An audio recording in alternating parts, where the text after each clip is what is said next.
कापडाचं waste, जुनं wood आणि पारंपरिक हँडक्राफ्ट याच गोष्टींपासून तयार झालेला ज्वेलरी ब्रँड आज शेकडो महिलांना आर्थिकदृष्ट्या सक्षम बनवत आहे. ही आहे वी बाय अबिराची प्रेरणादायी यशोगाथा. Welcome to business case study series episode 99. मी साईराज आणि आज आपण जाणून घेणार आहोत वी बाय अबिराच्या प्रेरणादायी बिझनेस जर्नी बद्दल. मित्रांनो, कचरा म्हणजे फक्त टाकून देण्याची वस्तू असा विचार करण्याऐवजी त्याच वेस्टला फॅशन मध्ये बदलता येतं आणि त्यातून महिलांसाठी रोजगाराच्या संधी निर्माण करता येतात. हे सिद्ध केलं आहे वी बाय अबिराने. या व्यवसायाची सुरुवात झाली 2015 मध्ये अबिरा क्रिएशन पासून. संस्थापक प्रियंका खंडेलवाल यांनी मार्जिनलाइज्ड वुमन्सला कौशल्य, काम आणि आर्थिक स्वावलंबनाची संधी मिळावी या उद्देशानं अबिराची सुरुवात केली. यानंतर 2020 मध्ये वी म्हणजेच वुमन हँडमेड इको फ्रेंडली हा ब्रँड सुरू करण्यात आला. उद्देश एकच, महिलांच्या हातातील पारंपरिक कौशल्याला आधुनिक बाजारपेठ मिळवून देणं. आज वी मध्ये तयार होणाऱ्या ज्वेलरीज मध्ये garment cutting waste fabric, repurposed wood, natural fibres, recycle materials अशा अनेक पर्यावरणपूरक सामग्रींचा वापर केला जातो. म्हणजेच जे मटेरियल कदाचित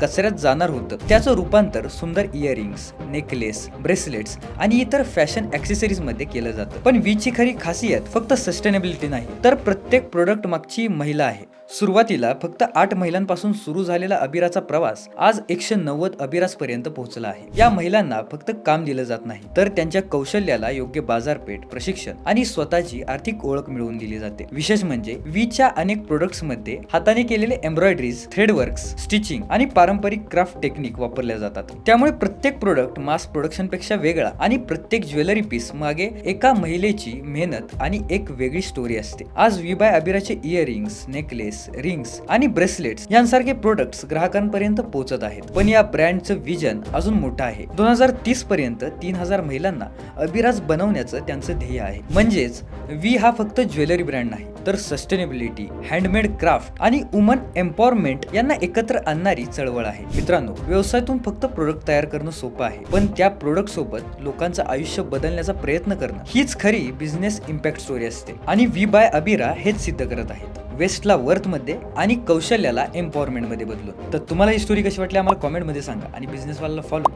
आणि सबस्क्राईब करायला विसरू नका. धन्यवाद.